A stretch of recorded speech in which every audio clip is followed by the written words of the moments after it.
Les comportements toxiques de l'homme qui a peur de s'engager.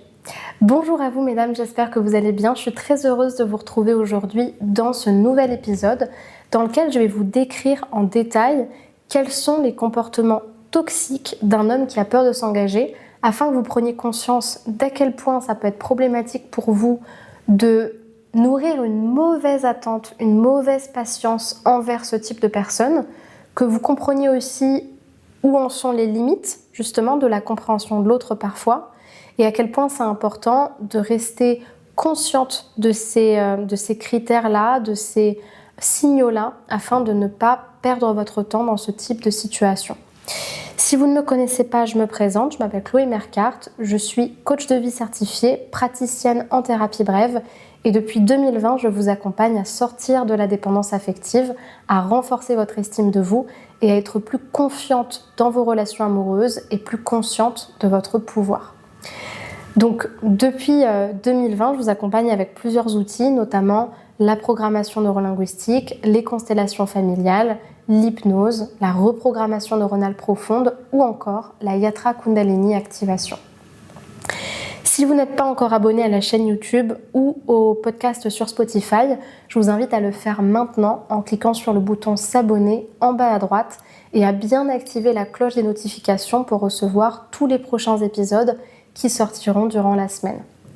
Sachez également que j'ai créé pour vous une formation offerte qui s'intitule « Les 3 axes à renforcer pour sortir des schémas de dépendance en amour » et c'est donc une formation qui vous permet un premier travail intérieur sur votre manière d'entrer en relation afin d'avoir plus de confiance et plus de conscience. Donc pour la télécharger, je vous invite à aller dans la description de l'épisode sur le deuxième lien qui est proposé et à remplir le formulaire pour la recevoir par mail. Je voulais vraiment faire une vidéo sur les hommes qui ont peur de s'engager parce que d'un côté, oui, c'est quelque chose que l'on peut comprendre d'un point de vue psychologique et même d'une manière empathique. Des fois, on a des problématiques intérieures, des histoires de vie qui font qu'on a du mal à s'engager. Après, c'est un choix personnel d'attendre des personnes qui ont peur de s'engager.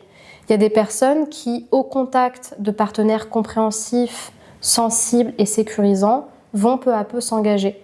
Mais il n'en reste pas moins que c'est un risque en fait. C'est un risque que vous prenez en toute responsabilité de rester auprès de quelqu'un qui finalement n'a pas fait le travail nécessaire pour être sûr de ce qu'il veut. Parce que c'est un petit peu ça le problème. Et le problème derrière, c'est bien sûr inconsciemment, mais d'utiliser cette problématique que peut avoir l'autre et qui est parfois un manque de responsabilité personnelle et un manque de courage dans le fait de dire qu'on n'a juste pas envie de sérieux ou qu'on n'est juste pas vraiment intéressé. Et malheureusement, il y a des personnes qui inconsciemment peuvent utiliser ça ou ce type de partenaire, ce type de répétition pour masquer en réalité leur propre incapacité à se choisir, à renoncer à des relations qui ne leur conviennent pas parce qu'en fait, elles ont peur d'être seules.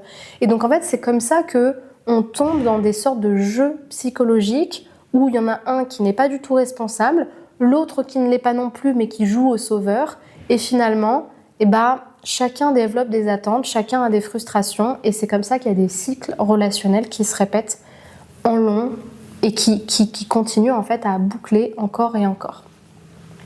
Donc là, l'idée dans cette vidéo, c'est de comprendre quels sont les signaux problématiques et vraiment en quoi ça a des conséquences problématiques pour vous de continuer à nourrir ce type de relation pour que vous puissiez davantage le reconnaître et y mettre un terme beaucoup plus tôt.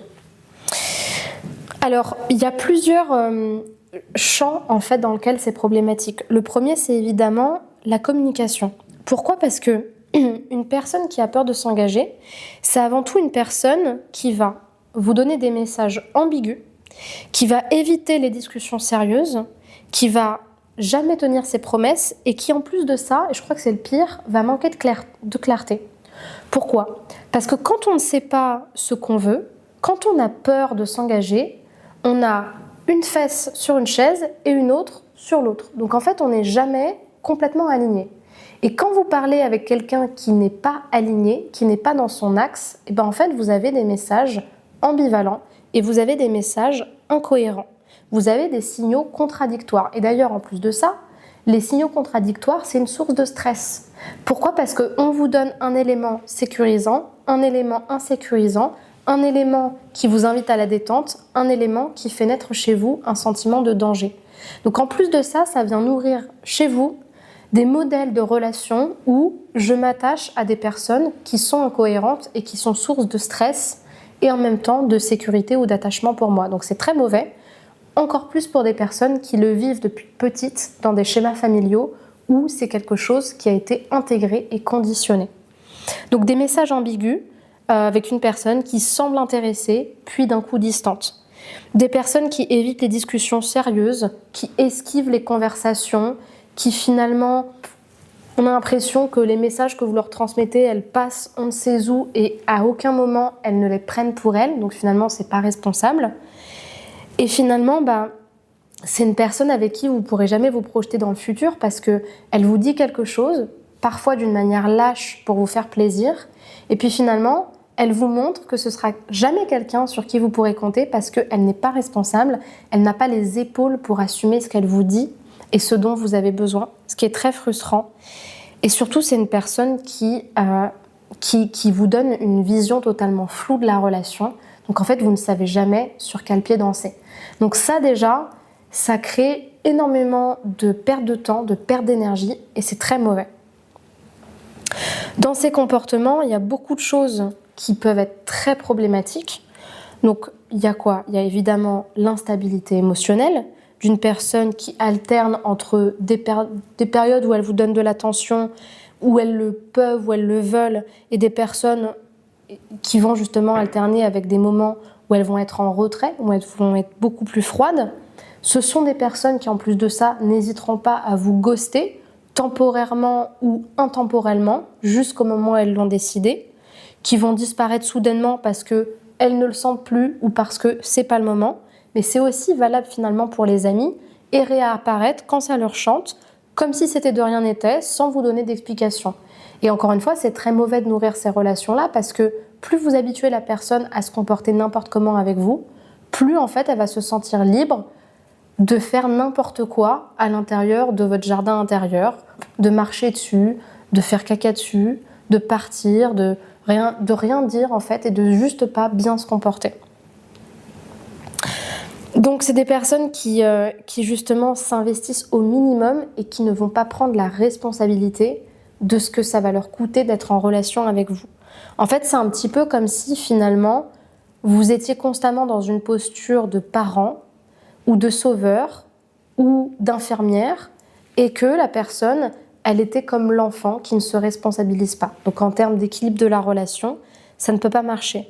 Parce que finalement, c'est tout le temps vous qui faites des initiatives pour résoudre les problèmes, pour aborder les sujets importants. C'est toujours vous qui rattrapez la relation pour ne pas la perdre. Et en fait, à aucun moment, la personne va vraiment nourrir la relation puisqu'elle ne supporte pas l'idée d'avoir des responsabilités. Dans la relation, qu'est-ce que ça va avoir comme conséquence? Il va y avoir plusieurs choses problématiques. La première chose, c'est que la relation, elle va avancer par stagnation. C'est-à-dire qu'en fait, elle va constamment être mise sur pause et en fait avoir cette sensation que la relation n'évolue jamais dans une croissance, mais qu'elle avance plutôt en stagnant par des périodes de pause qui se reprennent sans réels objectifs. Et donc finalement, le temps qu'elle va vous prendre, ça va être juste, non pas pour construire une relation, mais juste pour des petits temps d'intermittence comme ça, de relations sans cesse en pause qui n'évoluent jamais. En plus d'être constamment en pause, en fait, l'engagement ne va jamais se développer. C'est-à-dire que vous êtes tout le temps dans une relation de surface qui n'évolue pas, qui n'est pas consciente. Pourquoi elle n'est pas consciente? Parce que vous êtes avec une personne qui n'est pas responsable. Donc, en fait, c'est une relation qui n'a même pas de potentiel d'évolution, de potentiel de croissance. À partir du moment où la personne ne veut pas changer et que finalement, elle n'en a pas l'envie. Et puis, surtout, dans la dynamique relationnelle, encore une fois, je voudrais vraiment insister sur ça parce que en restant avec une personne comme ça, ce que vous allez normaliser à l'intérieur de vous, c'est l'idée que c'est normal d'avoir des partenaires ce que j'appelle hot and cold, c'est-à-dire des partenaires qui sont intéressés, puis non, qui sont là et qui disparaissent, qui pointent le bout de leur nez et qui finalement, quand il y a le moindre souci, la moindre responsabilité, partent. En fait, en étant en contact avec ce genre de personnes, ça normalise une certaine forme d'irresponsabilité ou d'immaturité dans les relations. Et vous, ça vous place dans une position qui est bien trop investie par rapport à ce que vous recevez. Donc ça pose vraiment problème. Si on devait résumer cette situation-là, pourquoi est-ce que vous devez apprendre à dire non et à renoncer à ce genre de personnes, quand bien même parfois vous pouvez les comprendre parce que vous êtes empathique, peu importe.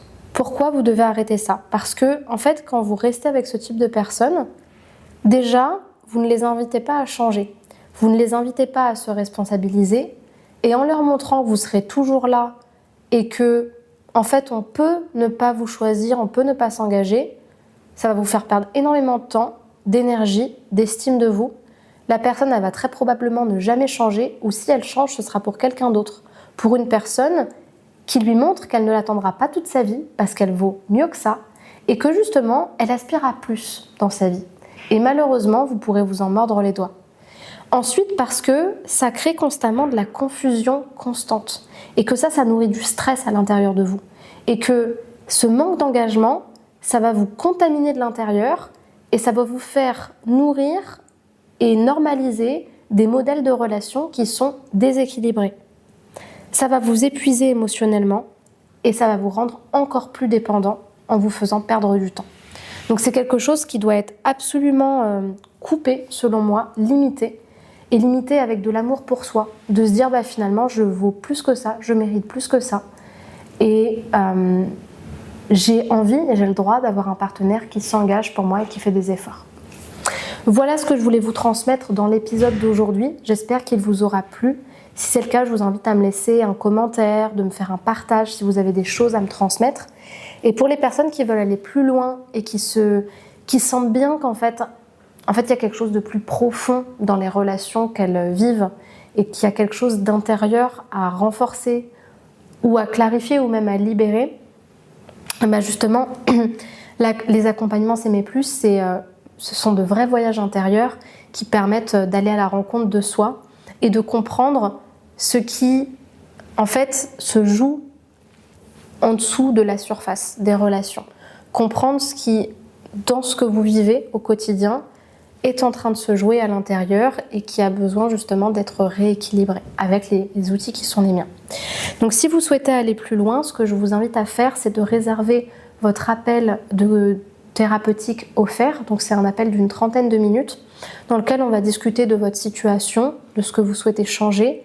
Je vais vous expliquer comment est-ce que je travaille et si on peut travailler ensemble. Et pour ce faire, je vous invite à cliquer sur le premier lien dans la description de l'épisode, à choisir le créneau qui vous correspond, à remplir le formulaire et justement, à choisir le créneau qui vous correspond pour qu'on puisse s'appeler à ce moment-là. Pour terminer, je vous invite à regarder dans la description puisque vous allez y retrouver différentes formations sur des sujets ciblés, la dépendance affective, la rupture amoureuse, l'estime de soi, le couple. Et c'est des choses qui peuvent vous intéresser, donc je vous laisse aller regarder. Et je vous laisse également me rejoindre sur les réseaux sociaux pour être informé des dernières actualités ou pouvoir me parler en privé, notamment Instagram, TikTok, Facebook, YouTube, Spotify ou encore Facebook. Donc vous avez mes liens en description et juste ici. Merci pour votre attention et à bientôt. Au revoir.